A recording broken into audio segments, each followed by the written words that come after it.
Assalamualaikum warahmatullahi wabarakatuh. Baik, kami dari kelompok 6 akan mempresentasikan hasil kerja kelompok kami, yaitu mengenai isolator pasang luar. Perkenalkan diri terlebih dahulu. Itu satu, ada Arzi Wadini dengan BP 2010952001. Yang kedua ada Yesi Fajarin, saya sendiri itu dengan BP 2010952025. Dan yang ketiga ada Al-Fatah Mahmuda dengan BP 2010953007. Next.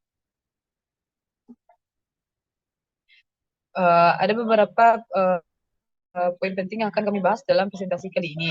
Yang pertama itu pengertian isolator pasang luar, yang kedua karakteristik isolator pasang luar, yang ketiga fungsi isolator pasang luar, yang keempat konstruksi isolator pasang luar, yang kelima prinsip kerja isolator pasang luar, 6 jenis isolator pasang luar, 7 cara pemasangan isolator pasang luar, 8 kelebihan dan kekurangan isolator pasang luar, dan ke-9 contoh isolator pasang luar. Next.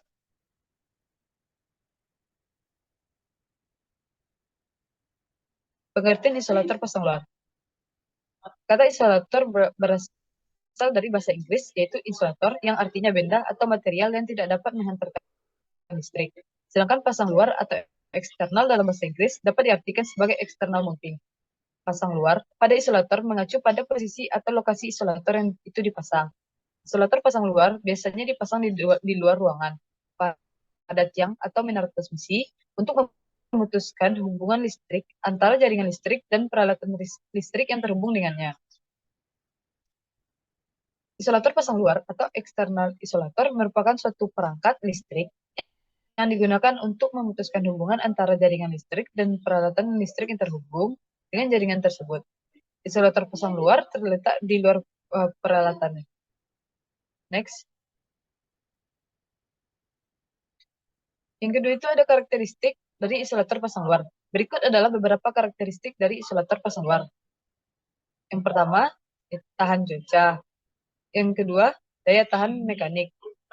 Isolator pasang luar harus memiliki daya tahan mekanik yang tinggi. Yang ketiga, kemampuan isolasi. Itu kemampuan untuk melindungi peralatan listrik tersebut. Yang keempat, ada kemudahan pemasangan. Syarat dari isolator pasang luar itu harus memiliki konstruksi yang bisa mudah dalam pemasangannya. Yang kelima ada keamanannya. Isolator pasang luar harus memiliki keamanan yang tinggi agar para teknisi yang memasangnya berada dalam keadaan yang aman. Next.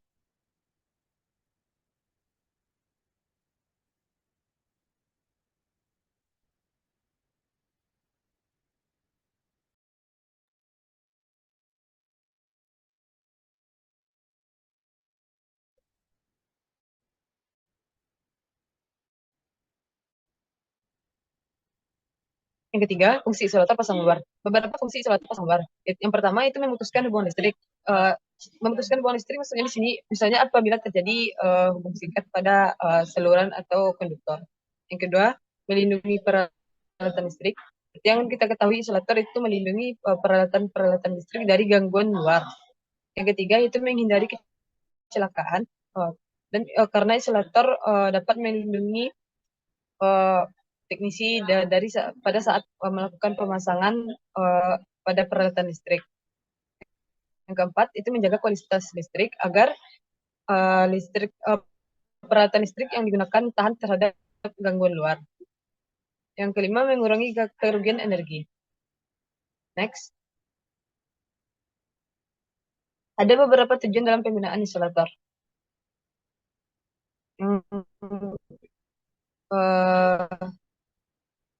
Sama halnya dengan itu melindungi peralatan listrik, menghindari kecelakaan, menjaga kualitas listrik dan perawatan, mengurangi kerugian. Next.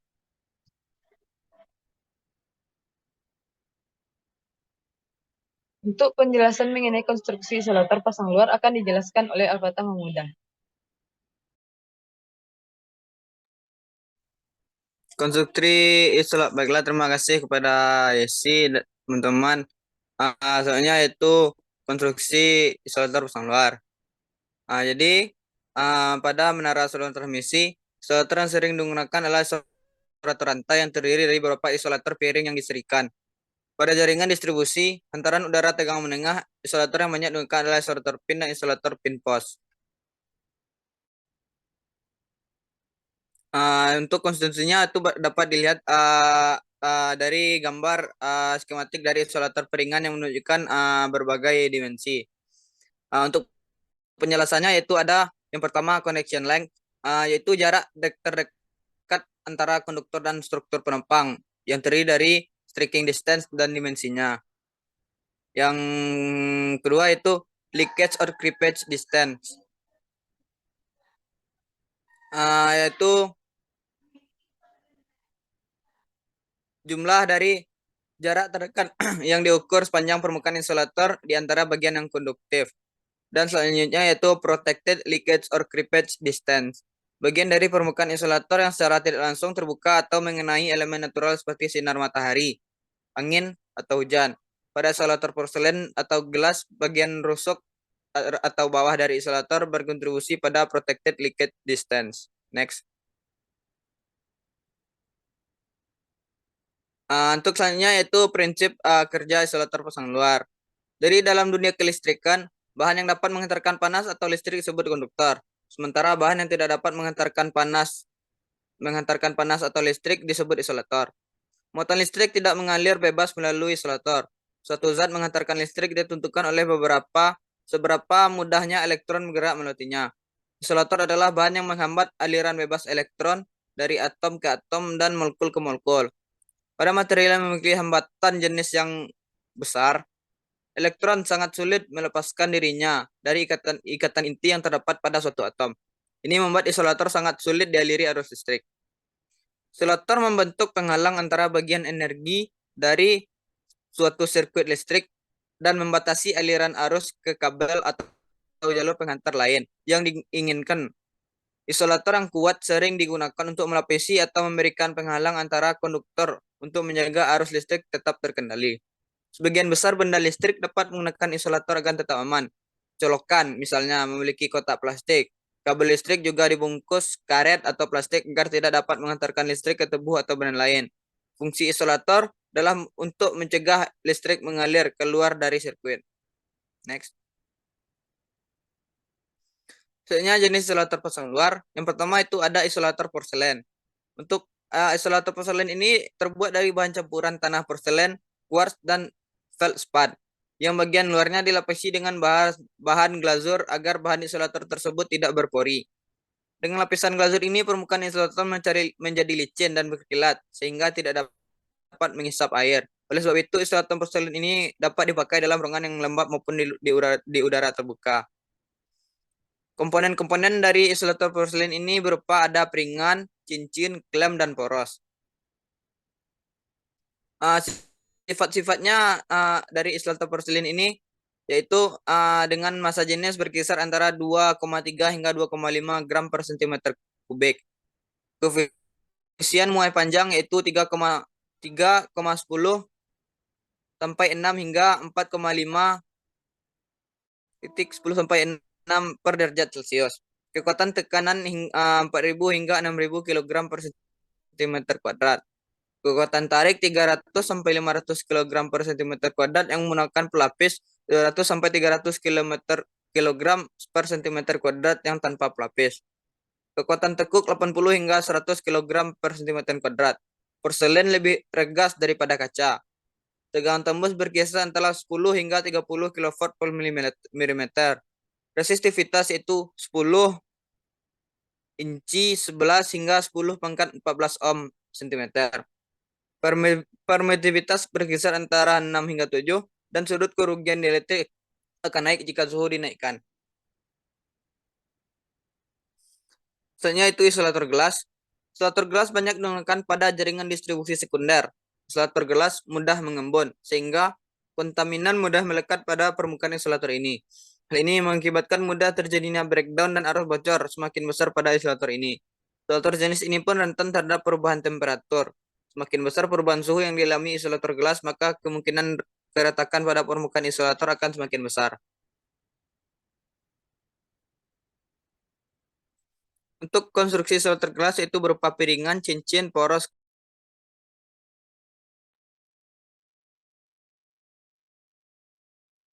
Next. Untuk fungsi dari isolator gelas, yaitu memisahkan konduktor dari bahan lain yang dapat mengantarkan listrik seperti tanah atau struktur bangunan. Kedua, menahan tegangan listrik yang tinggi tanpa mengalami kerusakan. Selanjutnya, memperpanjang jarak antara konduktor dan bahan lainnya agar arus listrik dapat mengalir dengan aman. Selanjutnya, mengurangi hilangnya energi listrik pada sistem transmisi dan distribusi listrik. Selanjutnya, mencegah terjadinya konsleting atau gangguan pada sistem listrik. Selanjutnya, isolator polimer. Isolator berbahan keramik yaitu porselen dan kaca memiliki kelebihan dan kelemahan. Kelebihannya, isolator berbahan ini memiliki karakteristik elektrik yang baik tetapi memiliki kelemahan yaitu berat, mudah pecah, dan kemampuan menahan tegangan berkurang karena polutan yang menempel pada permukaannya. Untuk mengatasi kelemahan isolator keramik, dikembangkan isolator berbahan polimer. Persyaratan umum yang harus dipenuhi dan merancang isolator antara untuk akan disampaikan oleh teman saya Arzi. Pada Arzi dipersilakan. Baik, mungkin selanjutnya yaitu cara pemasangan isolator luar. Nah, untuk cara pemasangan isolator luar ini ada beberapa persyaratan yang harus dipenuhi dalam merancang isolator luar. Yang pertama itu setiap lubang pada bahan isolasi harus memiliki sumbu yang sejajar dengan sumbu panjang atau sumbu tegak pada isolator tersebut. Nah, yang kedua itu tidak memiliki lekukan ring agar pada isolator medan elektrik yang tinggi.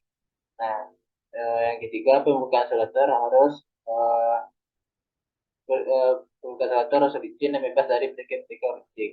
Nah, yang keempat untuk menghindari terjadinya perbuangan sebagian, maka isolator tidak boleh mengandung rongga udara. Nah, yang kelima itu pemasangan isolator itu tidak ada risiko meledak atau pecah. Yang keenam itu dimensi sirip dan jarak lambat diatur sedemikian sehingga isolator mudah dibersihkan. Nah, selanjutnya itu jarak lambat isolator harus diperbesar. Nah, jika isolator dipasang pada kawasan yang banyak dihuni burung. Dan yang terakhir itu bahan perekat harus memiliki kekuatan adhesi yang tinggi. Nah, pemasangan isolator pasang luar ada terdiri dari dua macam. Yang pertama itu pada pemasangan isolator luar, pasang luar pada saluran udara tengah rendah. Nah, pada pemasang isolator pada saluran udara tegangan rendah ini, pemakaian isolator jenis isolatornya dibedakan sesuai dengan lokasi berdiri tiang. Nah, untuk tiang yang berdiri di tengah-tengah jaringan yang lurus digunakan isolator pasang tipe RM. Nah, lokasi tiang yang berada pada akhir atau di tikungan jaringan itu digunakan isolator pasang jenis full isolator dan isolator pasang tipe A dan atau isolator lamp post. Sedangkan untuk tiang penenggangan digunakan isolator gantung. Nah, ini adalah isolator jenis pasang tipe A yang digunakan pada saluran udara tegangan rendah. Selanjutnya adalah pemasangan isolator pada saluran udara tegangan menengah. Di mana pada isolator yang digunakan untuk jaringan udara tegangan menengah ini karakteristiknya atau khususnya berupa yang pertama itu temperatur maksimumnya adalah 40 derajat, temperatur normalnya adalah 28 derajat, dan temperatur minimalnya adalah 16 derajat. Di mana pada jaringan saluran udara tegangan menengah ini yang menggunakan isolator jenis sangga dan isolator suspension atau yang lebih dikenal dengan isolator gantung. Nah, di dalam pemasangan isolator suspension maupun isolator sangga ini, kita harus memeriksa baut dan mur yang ada, maka dan harus dikunci dengan kuat. Yaitu isolator itu dipasang pada trapez yang memiliki mur dan baut yang terdapat pada plat penegang. Nah, di dalam memasang isolator suspension ini dilakukan di setiap satu unit, di mana setiap satu jaringan udara tegangan menengah ini terdapat sambungan saluran udara pada tiang. Maka dibutuhkan 6 unit isolator suspension dan 1 isolator sangga. Karena isolator sangga ini berfungsi sebagai penyangga kawat pengantar yang berada di tengah jaringan melintasi trapez. Sebagai pengunci kawat penghantar dibutuhkan 6 buah klem penyambung yang terbuat dari bahan yang sama dengan bahan penghantar tadi. Maka pada trapez diakhiri Pada trapez yang kiri saluran udara tegangan menengah ini dipakai 3 unit isolator substitution. Nah, poin yang ke-8 itu adalah kelebihan dari isolator pasang luar. Tadi sudah dijelaskan ada 3 jenis isolator pasang luar. Yang pertama itu isolator porselin, isolator gelas, dan isolator polimer. Nah, isolator porselin ini memiliki kelebihan yang pertama itu dia stabil. Yang kedua itu dia mempunyai kekuatan mekanik yang tinggi. Dan yaitu dia isolator porselin ini lebih tahan lama. Yang keempat itu harga dari isolator porselin ini relatif murah.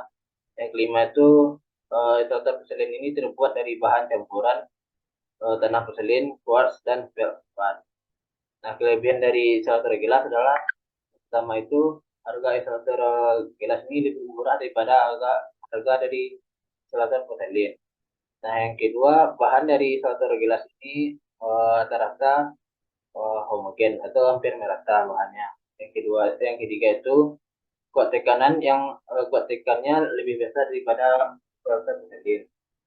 Dan yang keempat itu mudah didesain karena kekuatan dialektikanya itu tinggi. Nah, untuk kelebihan dari isolator polimer itu yang pertama itu bentuk dari isolator polimer itu sederhana. Yang kedua itu isolator polimer ini lebih ringan daripada isolator gelas dan porselin. Yang ketiga itu isolator polimer ini tahan terhadap polusi. Yang keempat itu pada isolator porselin tidak dapat lubang. Dan yang kelima itu untuk pembuatan isolator porselin ini lebih cepat daripada isolator gelas dan isolator porselin. Nah, untuk kekurangan isolator pasang luar, yang pertama itu untuk isolator porselin ini adalah lebih berat daripada isolator gelas dan polimer. Maka bahan isolator porselin ini adalah paling berat di antara 3 bahan tadi. Nah, untuk kekurangan isolator porselin yang kedua itu dia berlubang, maka pembuatannya kurang sempurna. Kekurangan yang ketiga itu isolator porselin ini mudah terpolusi, dan yang terakhir adalah mudah pecah. Sedangkan isolator gelas itu dia kekurangannya pertama itu memiliki sifat mengkondensir atau mengembun. Yang kedua itu makin tinggi dengan sistem, maka isolator gelas ini mudah pula terjadi peristiwa kebanjiran arus. Dan yang ketiga itu memiliki kualitas tegangan tembus rendah. Dan kekurangan terakhir itu adalah isolator gelas ini bersama dengan porselin itu dia mudah pecah. Sedangkan untuk isolator polimer ini dia kekurangannya yang pertama itu dia mengalami penuaan atau degradasi. Yang kedua itu dia mahal. Yang ketiga kekuatan mekaniknya kecil dibandingkan porselin yang gelas. Yang keempat dia memiliki masa jenis yang lebih kecil dibandingkan isolator porselin yang gelas. Dan yang terakhir itu kompatibilitas material dari isolator polimer sendiri.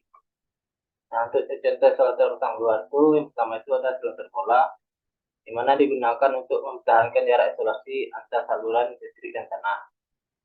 Yang kedua itu ada isolator belitan atau coil isolator, di mana isolator belitan ini digunakan untuk mempertahankan jarak isolasi antara komputer dan tanah. Yang ketiga itu ada isolator biruan, di mana digunakan untuk mempertahankan jarak isolasi pada saluran listrik. Yang keempat ada isolator kaca, di mana digunakan untuk mempertahankan jarak isolasi pada saluran listrik dengan tinggi. Dan yang terakhir itu ada isolator komposit, yaitu digunakan itu terbuat dari bahan campuran seperti resin epoksi dan serat kaca atau serat karbon. Contoh dari isolator komposit ini adalah isolator komposit polimer dan isolator komposit hibrida. Mungkin sekian yang dapat saya sampaikan, saya kembalikan kepada moderator. Baik, terima kasih kepada Fata dan Adrian telah menyampaikan materi tadi. Dengan berakhirnya penyampaian mengenai contoh isolator pasang luar tadi, maka berakhir pula presentasi kami pada hari ini. Kami mohon maaf atas segala kesalahan dan kekurangan pada presentasi ini. Kami sekian, terima kasih. Assalamualaikum warahmatullahi wabarakatuh.